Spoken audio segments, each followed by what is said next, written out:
बाद में एक ही दिन डकैती मुज़ाहमत पर फायरिंग के 2 वाक़यात। इस्लामाबाद के सेक्टर G9 में फायरिंग से एक शख्स जहाँ बहक हो गया। इस्लामाबाद में मेडिकल स्टोर पर दौरान डकैती मुज़ाहमत पर फायरिंग की गई है। मेडिकल स्टोर के सामने खड़े शहरी को गोली लगने से वो जहाँ बहक हो गया। यहाँ पर आपको अपडेट कर रहे हैं कि एक ही दिन में इस्लामाबाद में 2 वारदातें हुई। इस हवाले से मजीद बात करेंगे। ज़रीफ ने हमें ज्वाइन किया। ज़रीफ, बताइएगा इस हवाले से। देखिए, आज इस्लामाबाद में ये दूसरा फायरिंग का अफसोसनाक वाक़या पेश आया है। इससे पहले एक वाक़या पेश आया था जिसमें G11-4 में फायरिंग से बाप और बेटा जान बहक हुए, जबकि आपसे कुछ देर पहले G9-4 में मेडिकल स्टोर के सामने दौरान डकैती मुज़ाहमत पर एक शख्स फायरिंग से जान बहक हो गया। ये नौजवान जो है वो यहाँ से जा रहा था कि मुसल्लह मुल्ज़मान ने इसे रोका और मुज़ाहमत पर फायरिंग कर दी। साथी कैमरामैन ज़िया मुमताज़ आपको दिखाएंगे कि इस वक्त जो है वो जाए वक़ुआ पर ही हम मौजूद हैं। जाए वक़ुआ का कॉर्डन ऑफ कर दिया गया है। यहाँ पर पुलिस की बारी पर मौजूद थी। लवाकिन भी अब से कुछ देर पहले यहाँ पर आए थे और इस्लामाबाद पुलिस के जो थाना कराची कंपनी के जो SP हैं वो मौके पर पहुँचे हैं।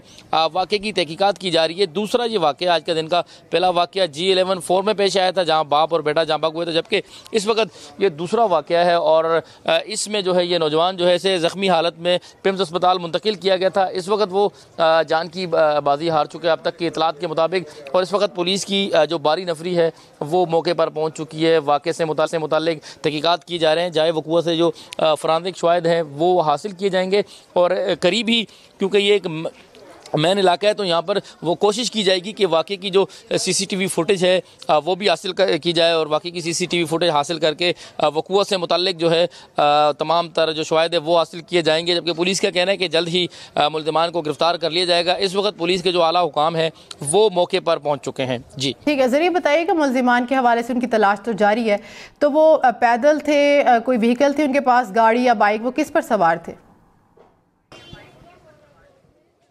देखिए, जो इब्तदाई इतलात हैं वो तो यही कि मुसल्लह मुल्ज़मान थे, मोटरसाइकिल सवार थे। ये भी 2 शख्स थे जिन्होंने मेडिकल स्टोर के बिल्कुल सामने से जाते हुए शहरी को जो है वो रोका और उससे स्नैचिंग की कोशिश की। स्नैचिंग की कोशिश के दौरान जो है वो शहरी की जानिब से मुज़ाहमत की गई। मुज़ाहमत पर मुल्ज़मान की जानिब से जो है वो फायरिंग कर दी, जबकि इस फायरिंग के बाद क्योंकि शहरी ज़ख्मी हुआ था उसे पिम्स मुंतकिल किया गया है और अब इस बात की भी तस्दीक की जा रही है कि शहरी जो है वो जान की बाजी हार चुका है। यहाँ पर लवाकिन जो है वो बड़ी तादाद में यहाँ पर पहुँच चुके हैं। पुलिस मौजूद है। बताया ये जा रहा है कि ये भी स्नैचर थे।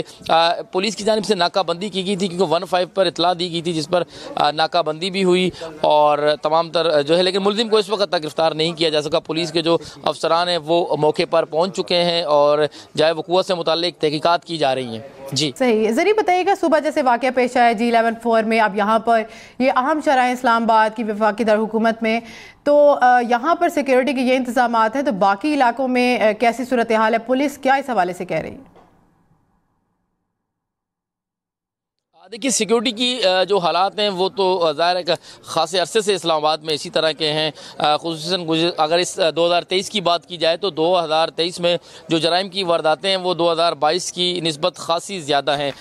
जब शुरू में ऑपरेशन किया गया था तो उस दौरान ऑपरेशन जब इनखला चल रहा था तो उस दौरान वाक़यात कम हुए थे, लेकिन एक बार फिर अब जो है वो चोरी, डकैती, स्नैचिंग और इस तरह के जो वाक़यात हैं उनमें इजाफ़ा हो चुका है। आए रोज़ इस्लामाबाद में दर्जनों गाड़ियाँ जो हैं वो चोरी होती हैं, मोटरसाइकिल चोरी होते हैं। उसके अलावा जो चोरी, डकैती और स्नैचिंग के जो वाक़यात हैं उनमें खासा इजाफा हो चुका है, क्योंकि आज सुबह पहला वाक़या G11-4 में हुआ जहाँ पर बाप और बेटा जान बहक हुए, जिसमें जो जान बहक एक पुलिस एहलकार भी थे मोहम्मद अशरफ, जबकि उनका बेटा जान बहक हुआ। जबकि उसे कुछ ही देर बाद तकरीबन चंद ही घंटे गुजरे होंगे तो 1-5 पर इतला मिली सबसे पहले कि G9-4 पर पहले ये इतला मिली कि मेडिकल स्टोर पर डकैती हुई है, लेकिन बाद में जब हम जाए वक़ुआ पर पहुँचे तो यहाँ पर मालूम चला कि मेडिकल स्टोर से कुछ फासले पर जो जगह है वहाँ पर शहरी को रोका गया और मसरूर नाम था गालबन इसका, और उसके बाद दौरान डकैती मुज़ाहमत पर जो है वो फायरिंग की गई और फायरिंग से शहरी ज़ख्मी हुआ, अस्पताल मुंतकिल किया। लेकिन इस वक्त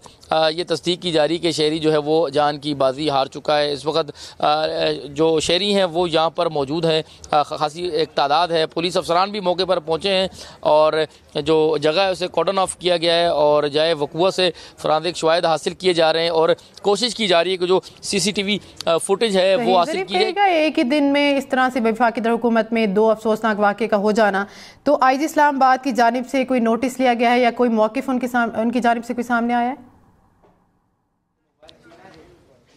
देखिए, इस वक्त तक आईजी इस्लामाबाद की जानिब से कोई नोटिस जो है वो सामने नहीं आया। अगर कोई नोटिस या इस तरह की वाक़यात होती है तो उनके जो तर्जुमान हैं तकी जवाद, उनकी जानिब से बाकायदा प्रेस रिलीज़ जारी की जाती है। आज सुबह भी जब वक़ूआ हुआ तो उसके बाद इस चीज़ की तस्दीक के लिए कि ये वाक़या हुआ या नहीं, मीडिया ने ख़ासा इंतज़ार किया। उनसे जो तर्जुमान है इस्लामाबाद पुलिस तकी जवाद, उनसे बात करने की कोशिश की गई कि उनसे मौक़िफ़ लिया जाए, लेकिन उनकी जानिब से जवाब ना मिलने के बाद फिर वो सुबह जो G11-4 वाला क्या था वो मीडिया ने रिपोर्ट किया। उसके कुछ ही देर बाद तर्जुमान की जानिब से बाकायदा उसकी तस्दीक हुई। इस वक्त भी ये जब वाक़या पेश आया तो इस हवाले से हमने मुतादिद बार जो तर्जुमान इस्लामाबाद पुलिस है तकी जवाद, उनसे रब्ता करने की कोशिश की, उनकी जानिब से रब्ता ना हो सका। इस वक्त हम जब जाए वक़ूआ पर पहुँचे तो तमाम तर जो तफसीलात हैं, तमाम तर जो वाक़या है वो सामने आया है कि यहाँ पर मुसल्लह मुल्ज़मान की जानिब से जो स्नैचिंग की कोशिश की गई, ये अफराद मुसल्लह थे। और G94 इस्लामाबाद का शहरी इलाका है और बहुत बड़ी मार्केट है G94 में, करीबी असास इदारे का दफ्तर भी है, तो एक आम तरीन जगह है। लेकिन मुसल्लह मुल्ज़मान जो हैं उन्होंने शहरी को रोका और रोकने के बाद न सिर्फ उसको गोलियां मार दी बल्कि शहरी जो है इस वक्त जान की बाजी भी हार चुका है। ज़रीफ, आप हमारे साथ रहिएगा। मुतासरा शहरियों का क्या कहना है आइए आपको दिखाते हैं। ये थे ये इनका जो असल में इनका जो प्रॉब्लम है या इनका जो सारी चीज़ें वो यही हैं कि ये पहले आते हैं, अर्ली मॉर्निंग आते हैं, चेक करते हैं कि कौन से महल्ले में कौन सा बाइक अनसेफ खड़ा है। 2 वीक पहले 8:10 में अशरफ साहब का ही जो बाइक है वो यहाँ पे खड़ा था सिंगल लॉक के साथ, क्योंकि ये इधर पुलिस लाइन में ड्यूटी करते हैं, वहाँ से सुबह 7 बजे वापस आते हैं, इधर खड़ा था। और जो कैमरे में हमने CCTV फुटेज लास्ट टाइम आज से 2 वीक्स पहले एग्जैक्ट देखी, उसमें यही था कि विदिन 1.5 मिनट्स यानी 1.5 मिनट में वो बाइक करते और निकल जाते, और इसी बंदे का बाइक था। और ज़ाहिर ये पुलिस वाला था, इसने खुद अपनी तरह और अपने पुलिस साथियों के साथ जो इन्होंने इन्वेस्टिगेशन करनी थी वो ये ऑलरेडी कर रहे थे। और उन्होंने देखा और उन्हें पता चल गया था, पुलिस वाले को ज़रा पता चलता, आम बंदा भी देख लेता, असेस कर लेते कि कौन क्या हिसाब है उसका, और वो नंबर प्लेट के बगैर था गालबन बाइक, जो बच्चे यहाँ पे बोल रहे हैं। तो उन्होंने उन्हें असेस कर लिया था, उन्होंने पकड़ लिया। उन्हें पकड़ने के बाद वो ज़ाहिर है उन्होंने टापा वगैरह तोड़ा। उसके बाद उस टाइम तो उनके पास गन नहीं थी, लेकिन उन्होंने देखा कि अब ये हम इस बंदे के शिकंजे से बाहर नहीं आ रहे, बंदे भी इकट्ठे हो रहे हैं। उन्होंने ठीक है ज़रीफ, आपने भी सुना होगा कि मुतासरा शहरी क्या कह रहे थे। बताइएगा कि G11-4 में जो वाक़या हुआ सुबह, उस हवाले से कोई पेशरफ सामने आई है अब तक? देखिए, G11-4 में जो वाक़या पेश आया था उसकी तो CCTV फुटेज सामने आई थी, और CCTV फुटेज सामने आने के बाद जो है पुलिस की जानिब से तहकीकात शुरू की गई। इस वक्त तक नाशे जो हैं दोनों पिम्स अस्पताल में मौजूद हैं, और पहले 3 मुल्ज़मान का बताया गया था, लेकिन उस वाक़े में 2 मुल्ज़मान थे जिन्होंने आने के बाद यहाँ पर जो है वो क्योंकि मुल्ज़मान को रोका गया, उन्होंने फायरिंग की और उस वाक़े के हवाले से जो नाशे हैं उस वक्त पिम्स अस्पताल में जो है वो मुंतकिल कर दी गई हैं। वहाँ पर नाशे रखी हैं, अभी तक नाशे पिम्स अस्पताल में ही हैं। चनियोट से ताल्लुक़ बताया जाता है उनका कि चनियोट में, और क्योंकि वो पुलिस के मुलाजिम थे तो पुलिस लाइन में भी नमाज जनाजा अदा की जाएगी। अभी तक लवाकिन की जानिब से नहीं बताया गया कि वो नाशे जो हैं वो अपने आबाई इलाके में दफन की जाएंगी या यहाँ पर, लेकिन पुलिस की जानिब से जो है जाए वक़ूआ के जो है फरांसिक शवाहिद जो है हासिल कर लिए गए हैं और वाक़े की तहकीकात जो है वो की जा रही हैं। जी ठीक है, बहुत शुक्रिया ज़रीफ, आपने इन अफसोसनाक वाक़यात के हवाले से डिटेल में बताया। आपको बताएं कि इस्लामाबाद में एक ही दिन डकैती मुज़ाहमत पर फायरिंग के 2 वाक़यात सामने आए हैं। इस्लामाबाद के सेक्टर G9 में फायरिंग से एक शख्स जाँ बहक हो गया। इस्लामाबाद में मेडिकल स्टोर पर दौरान डकैती मुज़ाहमत पर फायरिंग की गई है। मेडिकल स्टोर के सामने खड़े शहरी को गोली मारकर जाँ बहक कर दिया गया है।